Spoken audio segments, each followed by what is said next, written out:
su amable sintonía. Hoy nos acompaña en Gama Noticias a Fondo el arquitecto Humberto Plaza Argüello, ministro de Desarrollo Urbano y Vivienda.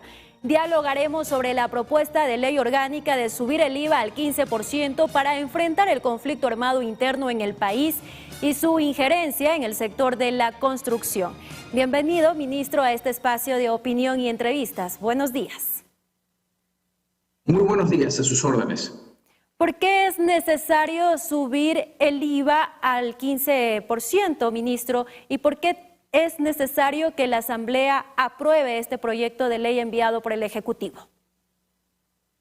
El Ecuador que recibió el presidente Noboa estaba en situación lamentable, no solamente en lo económico, sino con un grave estado de descomposición social y moral que se evidenciaba en un repunte de la delincuencia que ha tenido amenazada a la misma existencia del país. El Ecuador necesita poder enfrentar esta guerra, como bien la ha llamado el presidente, y para hacerlo necesita tener todos los recursos económicos. Las arcas fiscales han estado en muy mala situación y al incrementar el IVA, lo que va a suceder es que se va a aumentar la actividad económica, porque el pueblo ecuatoriano está asustado, no puede salir a las calles, los terrenos están, los negocios, muchos están cerrados. Es mejor tener un impuesto ligeramente mayor que sencillamente no tener base sobre la cual cobrar ningún impuesto. El Ecuador ha estado muerto y esta guerra necesita de muchos recursos para ser ganada. La decisión del presidente, la determinación, la valentía del presidente, que ha sido inédita. Hace muchas décadas no tenemos un presidente con los arrestos necesarios y la responsabilidad para afrontar esta lucha, como lo ha hecho Daniel Noboa. Sí, necesita de un presidente fuerte, pero también necesita de recursos para poder hacerlo. Ministro, sin embargo, hay que decirlo, en la Asamblea hay bancadas que han manifestado su rechazo total a esta medida de subir el IVA al 15% y ni siquiera les parece la propuesta de que sea un incremento temporal o definido. Pues yo creo que esas son posiciones absolutamente demagógicas y sospechosamente irresponsables. Yo creo que la gran mayoría de los asambleístas son gente buena, son gente que quiere al Ecuador, pero a lo largo de la historia hemos visto que hay ciertos actores políticos que han estado sospechosamente cercanos a quienes hoy han sido declarados como terroristas y enemigos del Ecuador. Esta es una oportunidad para que el pueblo sepa quién está a su favor y quién está a su contra. Yo creo que la mayoría va a estar a favor y los pocos que están en contra deben de ser señalados. ¿Y todos los recursos que se recaude si es que se llega a aprobar este incremento del IVA al 15% serán suficientes para enfrentar no solo el conflicto armado interno del país, sino también, por ejemplo, las necesidades de varias carteras de Estado, que ya lo han dicho incluso en este espacio de entrevistas y opinión? Por ejemplo, también el Ministerio de Inclusión Económica y Social. ¿Qué pasa con el MIDUBI? Bueno, para todos. Yo me incluyo en aquello. La vivienda es importantísima y el Ecuador tiene un enorme déficit de vivienda, tanto cualitativo como cuantitativo. Si nosotros tenemos un país moribundo, tomado por el hampa, con una actividad económica disminuida a niveles insólitos, nosotros no vamos a poder hacer gran cosa, aunque dependamos de multilaterales actualmente, porque en algún momento dado esos dineros tienen que ser pagados. Y yo estoy seguro que si se logra, como se va a lograr, una reactivación económica y un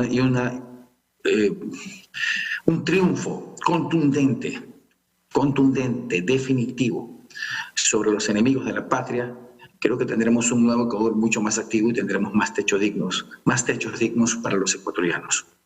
Ministro, para conocer más a detalle y también profundizar un poco en este tema, en el Midubi, por ejemplo, ¿qué está en riesgo si no se cuenta con liquidez en el Estado? Bueno, que podremos hacer muy pocas viviendas. Muy pocas viviendas. La intención del presidente es hacer una cantidad importante de viviendas, no solamente viviendas nuevas, atender el problema cualitativo de viviendas que existen, que están en mal estado. Hay un programa que se llama 1000 pisos, de gente que tiene sus casas con sobrepiso de tierra. Existen parques inclusivos que tenemos que hacer. En fin, la dignidad que da el vivir bajo un techo adecuado es una prioridad claramente expresada por este gobierno, en particular por el presidente de la República. Es una responsabilidad muy grande que ha puesto sobre mis hombros, y estoy completamente seguro que con esta alza del IVA vamos a tener los recursos suficientes para poder poner al Ecuador en marcha otra vez y para poder tener los recursos especialmente para neutralizar a aquellos que de manera miserable nos tienen contra el piso. Eso no va a volver a suceder. Con esta plata vamos a sacar la cabeza en alto y vamos a ganarles. Tenemos que ganar. Hoy en día, ¿cuál es el déficit habitacional en el país, en el Ecuador? Bueno, tenemos más o menos entre el 20 y el 25% de déficit cualitativo y cuantitativo. Es enorme. En un año y medio, evidentemente, nadie lo va a poder hacer. Eso es un tema que viene ancestral desde hace muchísimo tiempo. Y sin dinero no podremos hacer prácticamente nada. Vamos a hacer en este año más de lo que ha hecho por año ningún gobierno en la historia del Ecuador. ¿Y cuáles son las ciudades o las provincias precisamente donde carecen de las viviendas, y también cómo avanzan estos proyectos de vivienda en esta nueva administración, ministro? A ver, nosotros en el Midubi no hemos recibido desafortunadamente muchos proyectos que estén listos para ser emprendidos. Ese es un gobierno corto. Yo no tengo ni el dinero, ni tengo el tiempo, especialmente, más que el dinero. El dinero es poco y el tiempo es todavía menos, para andar haciendo consultorías de diseño. Nosotros estamos haciendo un esfuerzo enorme por desarrollar in-house todos los proyectos para tener cobertura en todo el Ecuador. En todo el Ecuador. Nosotros estamos teniendo permanentemente reuniones con alcaldes de todas las regiones del Ecuador, y el conseguir terrenos donde hacer proyectos de vivienda ha sido realmente una actividad difícil. Hay municipios donde es más difícil que otros. Así también existen lugares del Ecuador donde el déficit de vivienda es mayor. Por ejemplo, en la provincia de Guayas, Manabí y Los Ríos. No solamente por la migración y por temas de pobreza, sino también que hemos tenido problemas de desastres naturales, inundaciones, y hay zonas de riesgo donde nosotros estamos identificándolas para tratar de sacar a las personas de esos lugares antes de que la desgracia se nos adelante. Ese es un tema bastante delicado. Y precisamente, bueno, también, ¿qué otras alternativas de pronto analiza el gobierno o le queda al Ejecutivo para buscar esos recursos que son tan necesarios en el caso de que no se apruebe esta propuesta, de que ustedes no cuenten con este incremento del IVA al 15%, ministro?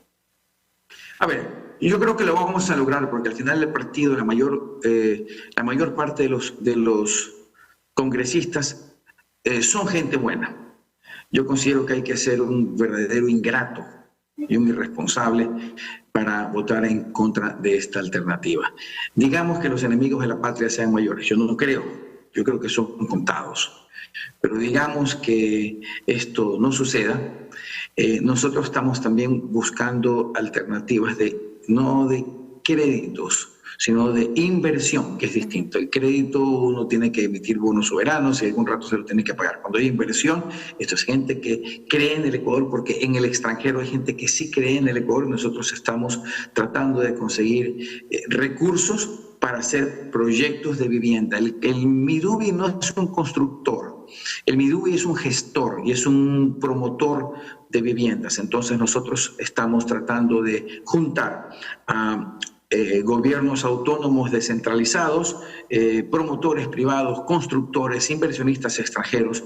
La labor nuestra es de poner a todas estas personas en una sola mesa y tratar de sacar la mayor cantidad de proyectos de vivienda de interés social adelante en el corto tiempo que tenemos. Necesitamos hacer lo que no se ha hecho en el pasado. Tenemos muchísimas ganas, tenemos una determinación muy grande y tenemos fe en que este gobierno va a tener éxito a la hora de tramitar este aumento del IVA, que un aumento de IVA no suena simpático, pero mucho más antipático es morirse víctima de un vacunador o un sicario. Ministro, usted suena bastante positivo y en el caso de que la Asamblea sí apruebe subir el IVA al 15%, ¿cuál sería el impacto en el sector de la construcción? Porque recordemos que en campaña el presidente Daniel Noboa Sin, en cambio, propuso reducir el IVA al 5% en el sector de la construcción. ¿Cómo entender o interpretar estas propuestas? Bueno, hay temas focalizados. En el tema de la construcción va a haber una devolución del IVA, lo cual va a aumentar, va a mejorar enormemente la actividad de la construcción, que es una de las actividades que genera más mano de obra. Es impresionante cómo se mueve la economía con la construcción, porque no solamente son los albañiles, los electricistas, los gasfiteros, aquellos que tienen trabajo. Muchos trabajos indirectos se dan por la construcción y es un gran dinamizador de la economía y mucho más importante si este incremento de la economía se da al mismo tiempo y para dar techo digno a muchos ecuatorianos que el día de hoy no lo tienen. ¿De cuántas fuentes de trabajo estaríamos hablando que generaría el sector de la construcción? Oh, Dios mío. Son centenares de miles. En este momento, permítame no contestar, pero qué sé yo, unos 300.000 puestos de trabajo por lo menos. Tal vez me esté equivocando, pero son muchísimos, son muchísimos. Es decir, entonces, que sí es viable, sí es factible esta reducción del IVA al 5% al sector de la construcción. No es que haya una reducción del IVA, hay un retorno del IVA, una devolución del IVA. ¿Y esto hace factible para la generación de empleo? Pues totalmente, porque vuelve mucho más fácil el negocio de la construcción, la actividad de la construcción, se vuelve más atractiva, podemos bajar los precios y al bajar los precios más gente va a estar en condiciones de acceder a los créditos que se requieren para llegar a aquello. Gracias, ministro. Ya para finalizar también esta entrevista, importante conocer las acciones que está llevando a cabo el Midubi con respecto a lo sucedido en Alausí, esta atención a esta emergencia en Alausí. ¿Qué ha pasado con las viviendas de las personas damnificadas en ese sector? A ver, tuve una comparecencia en el Congreso. Este es un episodio triste que pasó hace casi un año. La administración anterior consiguió un terreno, sobre este terreno hicieron un diseño para 57 viviendas, si no me equivoco, 55, 57 viviendas. El hecho es que luego hicieron un estudio de suelos y se determinó que lo que se necesitaba para movimiento de tierras y para la construcción de muros de contención aumentaba el costo de las viviendas en 56,99%, 57%. Hasta allí yo recibí esta es la situación en la cual yo lo he recibido. Si yo hago una casa que está 57% más cara de lo originalmente pactado, pues posiblemente me caiga la Contraloría encima, o aunque no tenga yo un problema legal, yo no voy a hacer una casa 57% más cara. Entonces lo que estamos haciendo en este momento es conseguir otro terreno. Estamos negociando con la Municipalidad de Alausí para conseguir un terreno un terreno mejor para recibir estas casas, para que los precios a los cuales estas casas salgan al Midubi estén dentro de los valores que deben de estar. No se puede uno poner los zapatos antes de las medias. Si es un estudio en el cual originalmente no se había considerado la mecánica de suelos, la geología del lugar y lo que fue necesario o lo que hubiese sido necesario para hacer estas casas, las habrían encarecido en 57%. Eso no se lo puede hacer. ¿Cuál sería entonces ese valor idóneo y también el diseño de una vivienda digna? ¿Y cuándo se estima que ya podrían tener sus viviendas las personas damnificadas? En el momento que nosotros concluyamos la negociación con el GAD de Alausí, la idea es darles un terreno y obtener otro. O sea, es un canje. Pues yo calculo que en el momento que nosotros tengamos eso, en unos 3-4 meses podríamos tener aquellas viviendas listas. Y estamos viendo también un cambio de norma porque cuando uno tiene un drama humano, como es por una regulación interna del Midubi que nosotros la podemos cambiar, no podemos el día de hoy atender a quien no es dueño de un terreno. Entonces, esta regulación interna nuestra la vamos a cambiar de manera tal de que nosotros podamos atender en una tragedia no solamente a quien sea dueño de un lote, sino a cualquier ecuatoriano en necesidades. Es un drama humano que pienso yo que está por encima de todo. Gracias, ministro, por esta entrevista.